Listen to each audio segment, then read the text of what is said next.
to the Innermost Podcast, where we explore, acknowledge, set right, and show gratitude for our deepest, most private inward thoughts, emotions, and experiences. As always, you can write to the show anonymously and share your thoughts, experiences, and or stories that you would like to share on the podcast at the Innermost Podcast at gmail.com. I am your host, K-Joy, and welcome to the Innermost.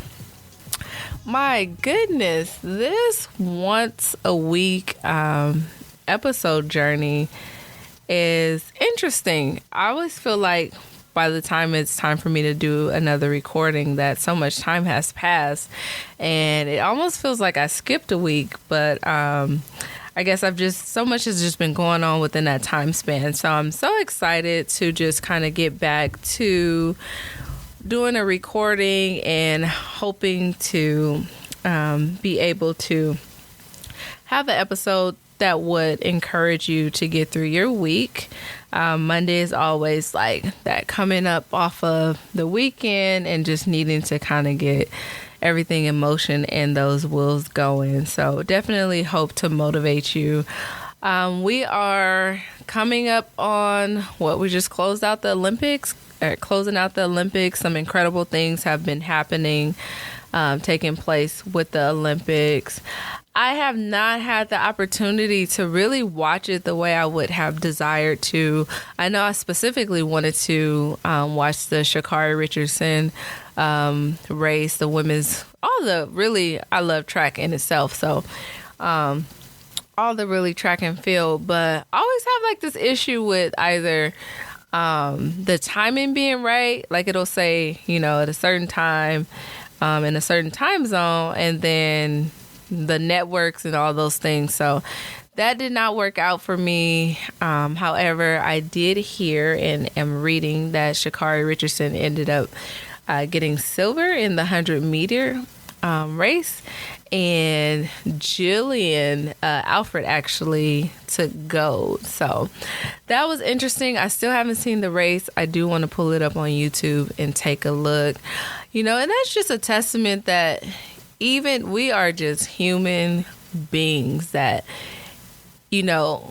especially it seems like in society today, we get hung up on like names and brands and things and our favorite, but I think sometimes we forget that there are other gifted people in this world that are working hard, and I think Sha'Carri should definitely be proud of her. That's a major accomplishment, but kudos to Jillian Alfred, because that's just a testament of hard work and psychology, not being intimidated by the task that's in front of you or the space that you're in. It takes a lot to do something that's amazing and great. Even in our daily lives, every single day, as human beings, we are faced with this inner kind of teeter-totter on the inside of how we feel and emotions and confidence and self-esteem that we constantly have to put into place. And based on how we feel or our experiences will determine how much confidence you have or how much you lack, or even other people projecting like their fears on you. So I, for one, love to watch sports, all sports for that matter, because there's a lot of psychology that goes into it. And I'm actually starting to see, I don't know how long this has been up and coming, but I'm seeing a lot of like college majors that involve sports psychology. So I really expect that to be a huge field or extension to the field of psychology in years to come. So that's what's going on with that. Let's see. Terrence Crawford fought last night. Actually, there was a lot of big fights last night. I think it was Pitbull Cruz. I didn't have the time to really get into it as I usually do with my husband. Because I've just been trying to prepare to get ready to go back to school, get some things lined up. But Terrence Crawford fought last night And it's my understanding that he moved up in a weight class to fight Israeli Madrimov, who was the reigning champion, and he came out with the win. So I did see that fight. It was a very interesting fight. It was a tough fight for Crawford. I think it's really just his movement. Crawford couldn't really figure him out, and he took his time and he was patient. A lot of discipline. I really enjoy, although it wasn't like, when you are into the sport, you don't need to see like all of the I guess sexy stuff, the hitting the canvas and all that. You can appreciate the work and the work ethic.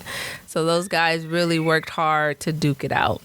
And it was professional, it was disciplined.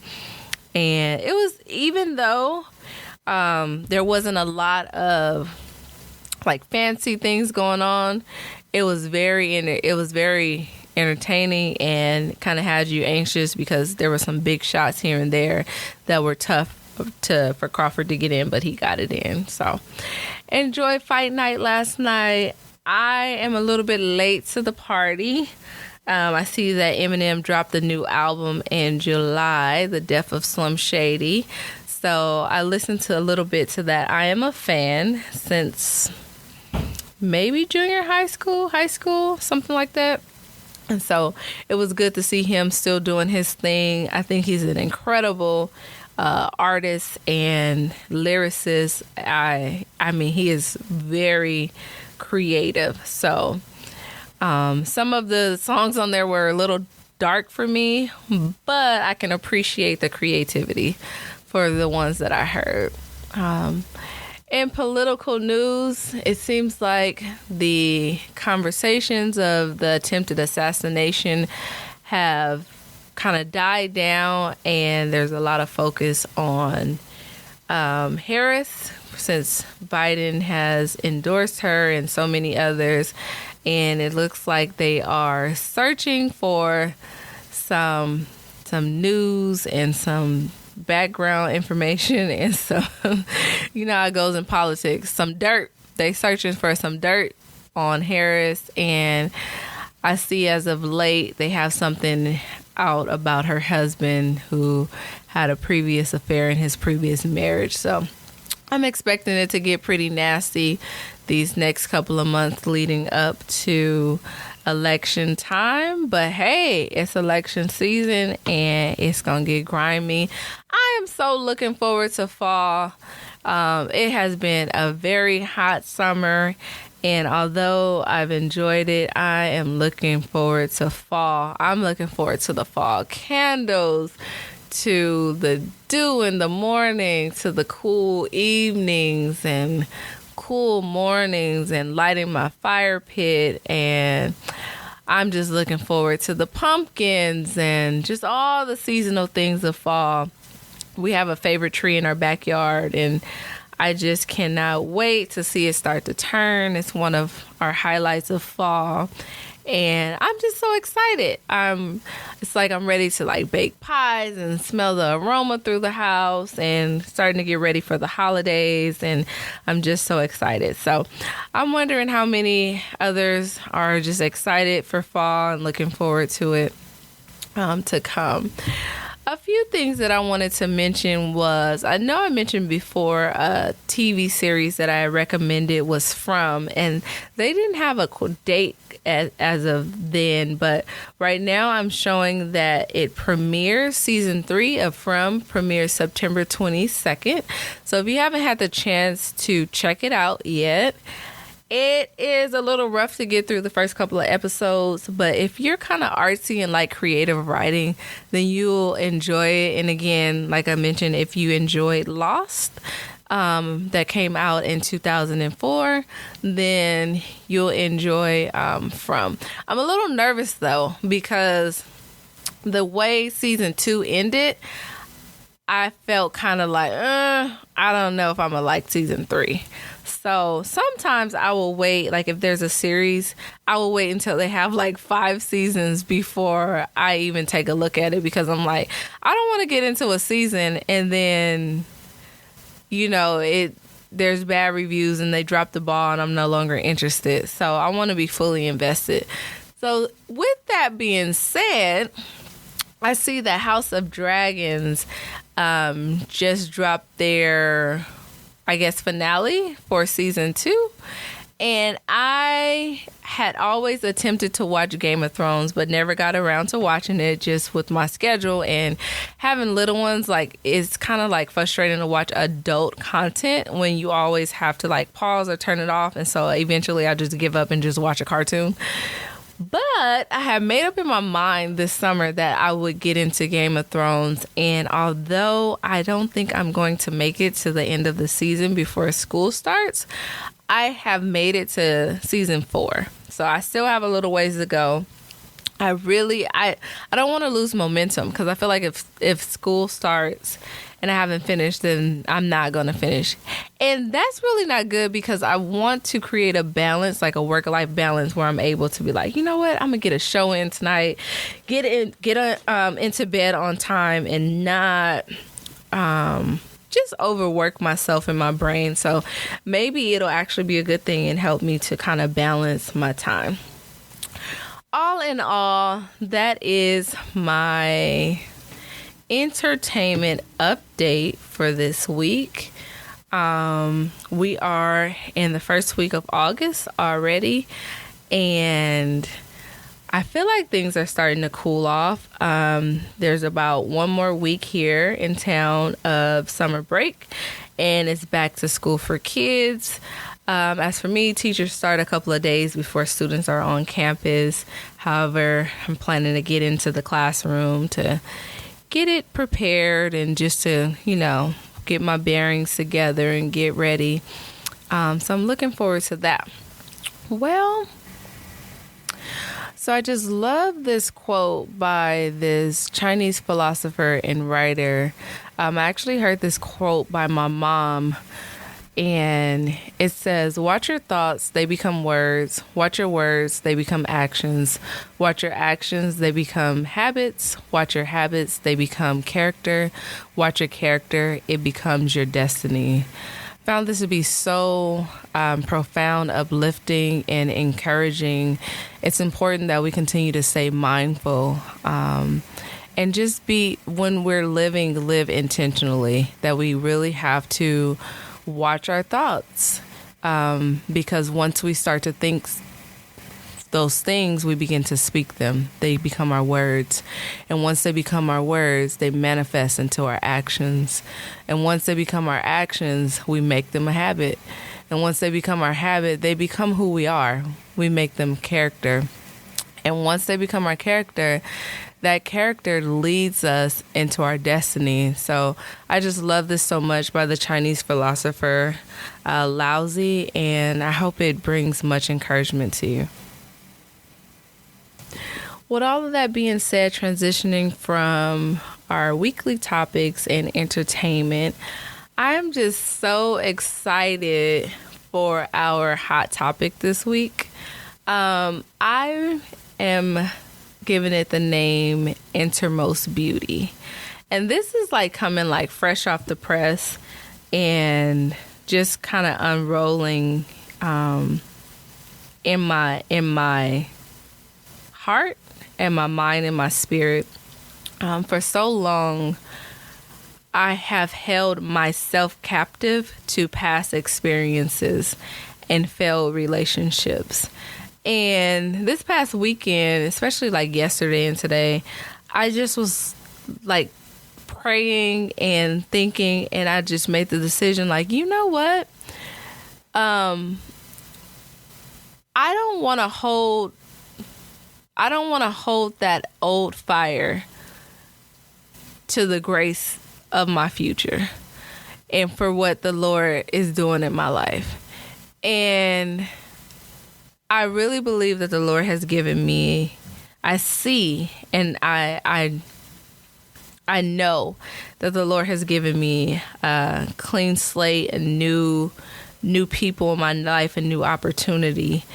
And I want to fully embrace that. And I felt remorseful this weekend because at some point I was focusing on, things of the past and just dwelling on, what my part in it was and how things could have been better and things like that. And I woke up and I decided yesterday that I was no longer going to hold myself to an outdated experience or standard.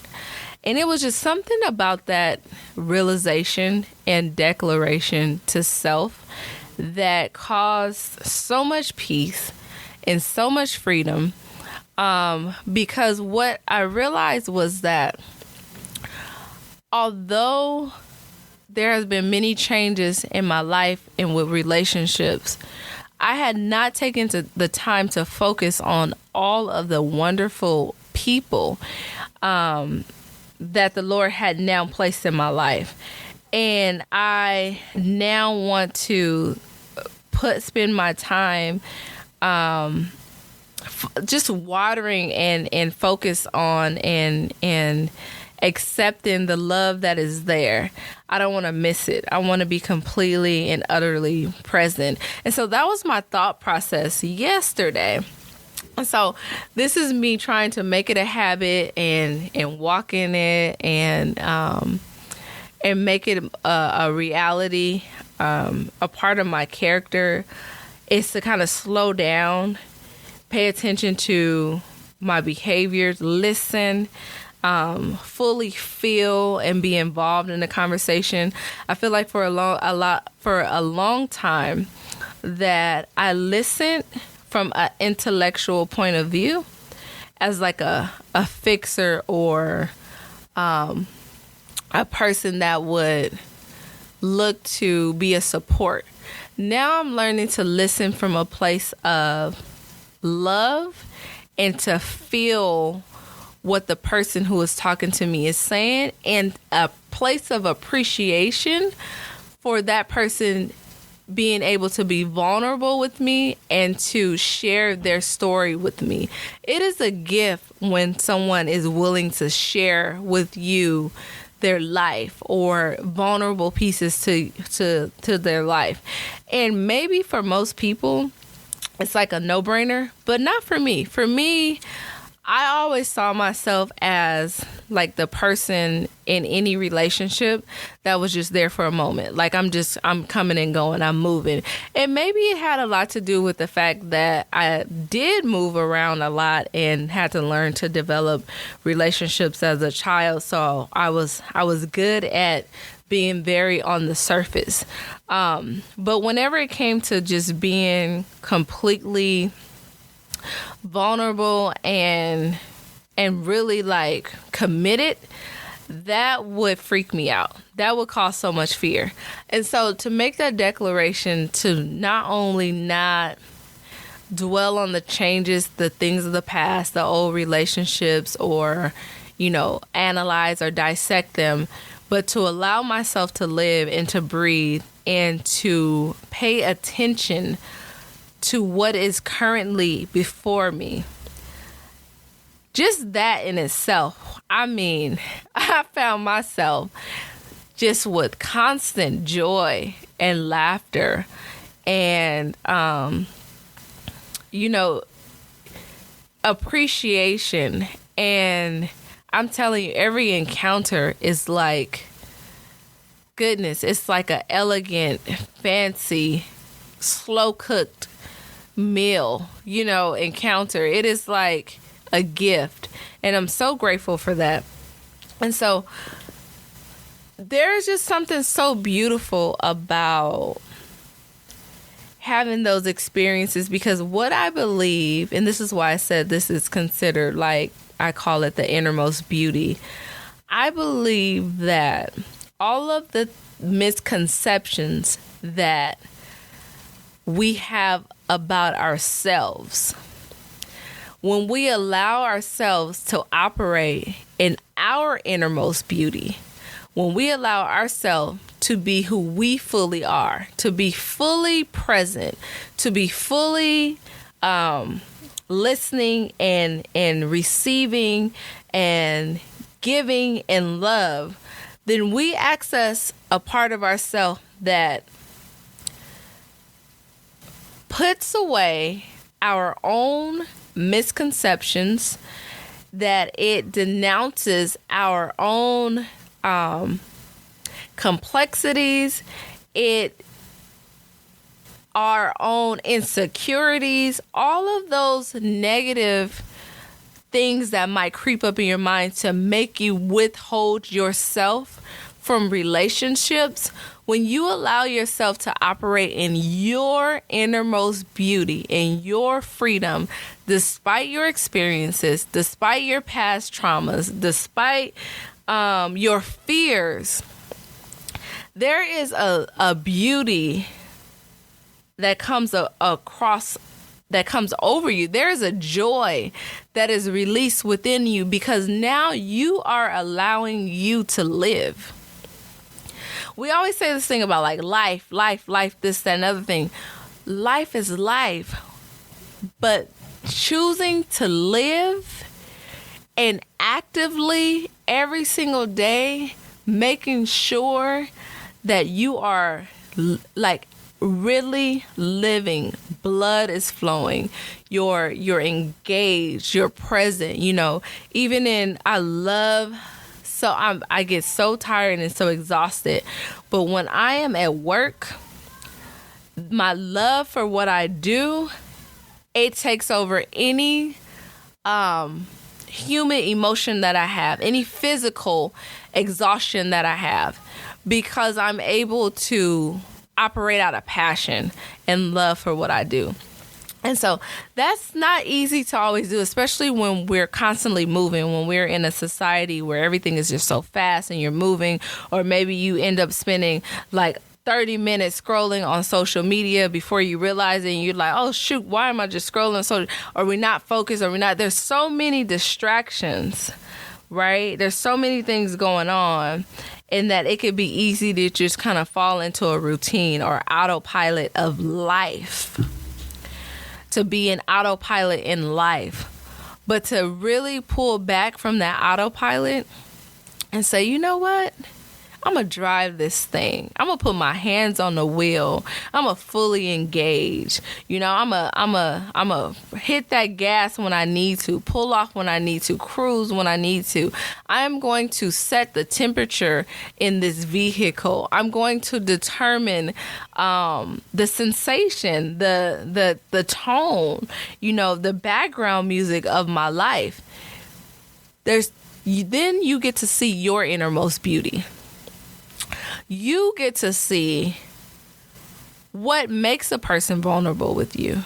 You get to see what makes people decide to love you rather than thinking that you're not lovable.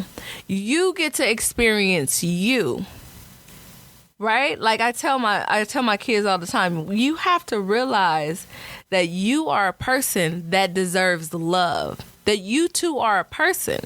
We need to be able to see ourselves on the outside as someone that we would love as well.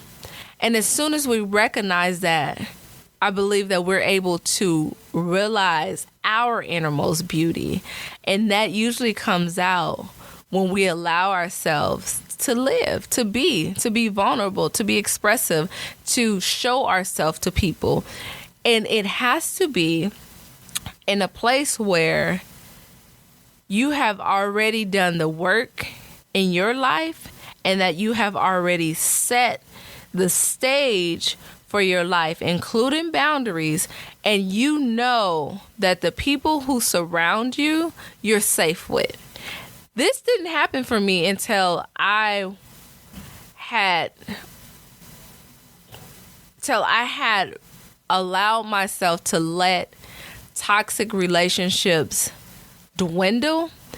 And I came to a point where I realized, like, wow, I feel safe now. Like, the people who are in my life, I feel I have no reservations about the people who are in my life. I can speak freely. I can love openly. I can be expressive. So that is just my spiel on the innermost beauty. I definitely hope that there's someone out there that can relate to everything that I had just expressed. I hope that in this week that you're able to just turn up your light, just find a space, a place in your life where you can just flourish. If you are surrounded by people where you have to reserve or put away, or you have to cover your light, or you have to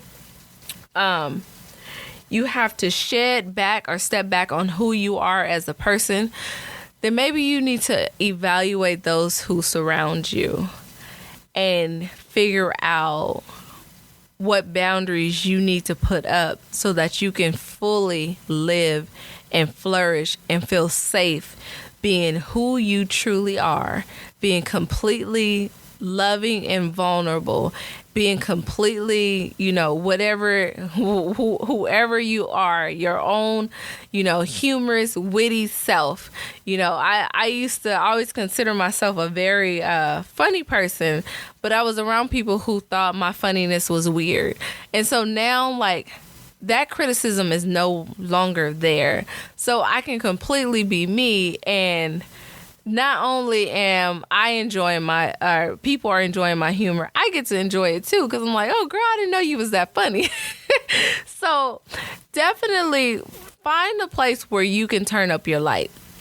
And once you figure that out, protect that space, and enjoy the people who help you to feel safe turning up your light, and help them to turn up theirs. That is my time for today. I completely hope that helps and motivates someone, if just one. Thank you so much for taking your valuable time to hang out with me and address some of the thoughts and opinions that most often only reside in the innermost. It has been a wonderful pleasure to be your host today. I look forward to receiving your stories, exchanging experiences in our community at the Innermost Podcast at gmail.com, or you can follow at the Innermost Podcast on Instagram. I hope you find enough motivation this Monday to carry you through your week. Take care and never abandon your innermost thoughts, opinions, and being. God bless.